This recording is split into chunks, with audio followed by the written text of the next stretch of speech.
განგებულების კანდიდატი ნამდვილად ვერ გეტყვი და იმიტომ რომ პროცესია რა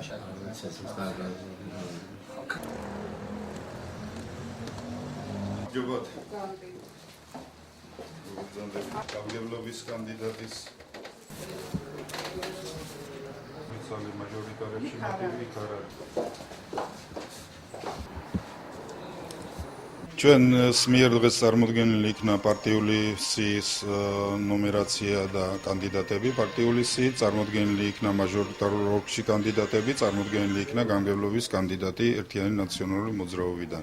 რა თქმა უნდა, გენდერული ბალანსი ჩვენთან დაცულია, საკმაოდ არის წარმომადგენლები, მანდილოსნები ჩვენს პარტიულ სიაში 20 კანდიდატიდან პარტიულ სიაში 6 მანდილოსანია. საბოლოო შედეგები ესეთია, 12 პარტიამ შემოიტანა განაცხადი პარტიული სიის და 6 გამგებლობის კანდიდატი არის ნომერ 93 ხელვაჩაურის საოლქო კომისიაში. 2 დღის შემდეგ მოხდება თუ ხარვეზია გადაცემა ამ ხარვეზების და ისევ გამოსწორების მომენტი უნდა დადგეს. ანუ კიდევ ექნება დრო ამისათვის.